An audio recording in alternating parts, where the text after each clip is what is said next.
Okay, this video is for 3D level 2 and it's how to use the chipboard. So the first thing to realize is there are 3 cutting supplies available for chipboard. The first is the titanium scissors, the second is the X-Acto blade, and the third is the rotary cutter. We're going to show you all 3 and what they're good at using. But first let's talk about the chipboard itself. It cost me about $3.15 a sheet for one of those huge sheets. So although this doesn't look like much, this is 75 cents worth of chipboard. So we would never ever want to cut something from the center of a sheet like this. Instead, we always want to go to the junk pile and say, well, what could I use? Look, this little chunk that's about a quarter worth of chipboard could cut that exact same circle. So you always want to make sure you're finding the smallest sheet to cut what you are trying to use. For the purposes of this video, I'm using a bigger sheet simply so that you can see what I'm doing. Okay, so scissors are good for any curve. So go ahead and get yourself a small little scrap of chipboard and draw out a curve. When you want to cut a curve, the trick is to always find the right starting point so that as you cut, you're starting in the back of the scissor. Oh, sorry, you can't see. In the back of the scissor. And then from there, you are allowing the excess or the smaller piece to kind of see it curves away from the big piece.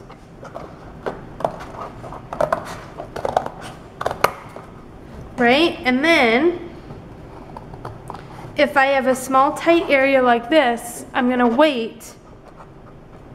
I'm first going to cut around the edges. And see how I'm using my other hand to pull it up so that I'm staying away from the chipboard.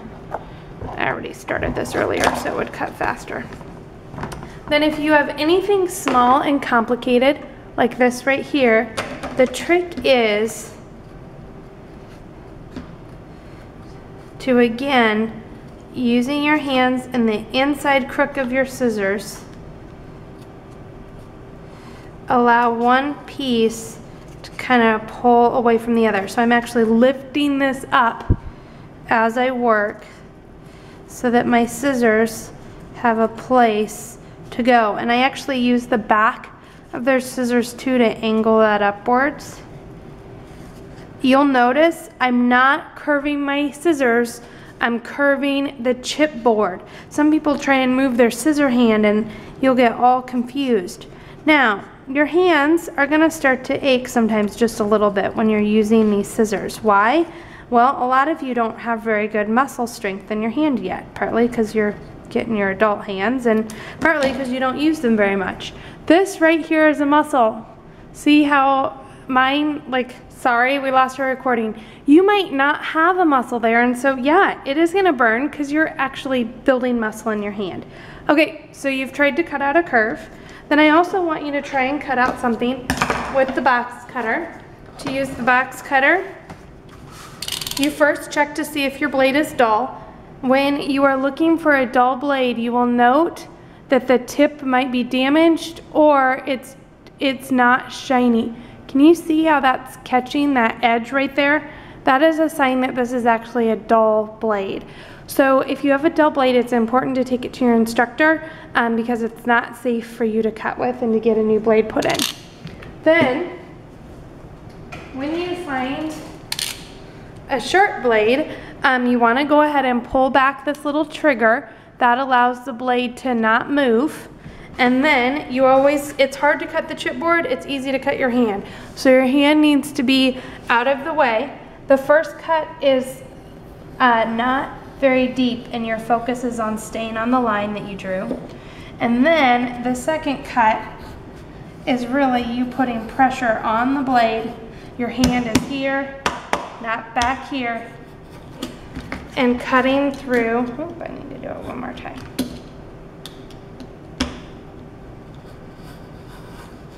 The piece. And then you can experiment what happens when you only cut halfway.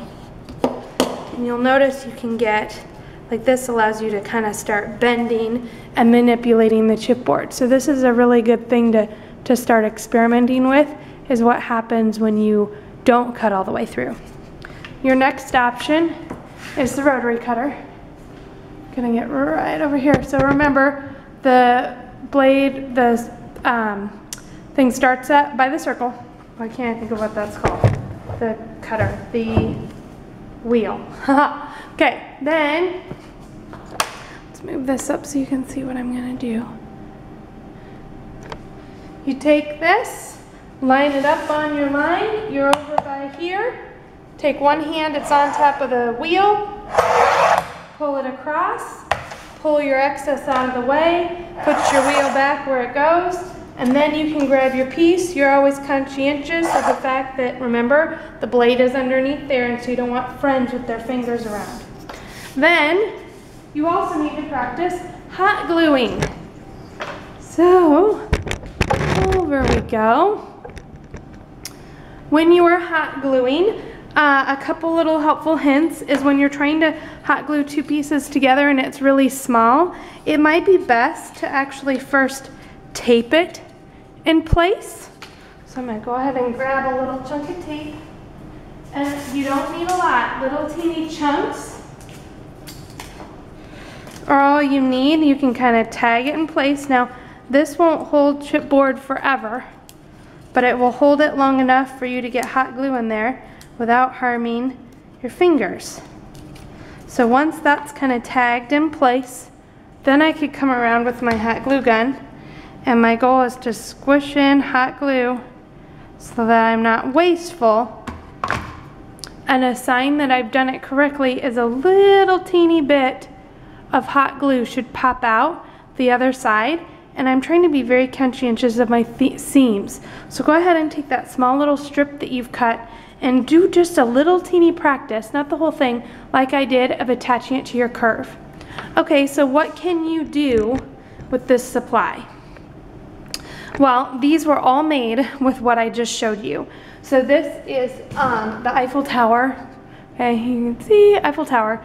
And this is just chipboard. You can see the inside. You can even see where they taped it and glued it. And then they've just partially cut some seams.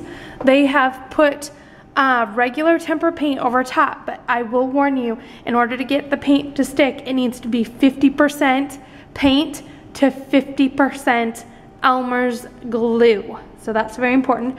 And then these little lines here, this is just made with hot glue. Okay, the other option is you can bring in, because I don't provide it, but this is just duct tape, and you can duct tape right over the top of chipboard, or you can use paper. So this part right here is just paper that they have attached right to the chipboard with tape. You can also combine the use of paper mache. And so let me lift this up so you can kind of see. That is just paper mache, and then they've also painted over top of the paper mache. All right, make sure that you try out some of the things I showed you, but then also figure out some new things that you can get chipboard to do that wasn't described in this video.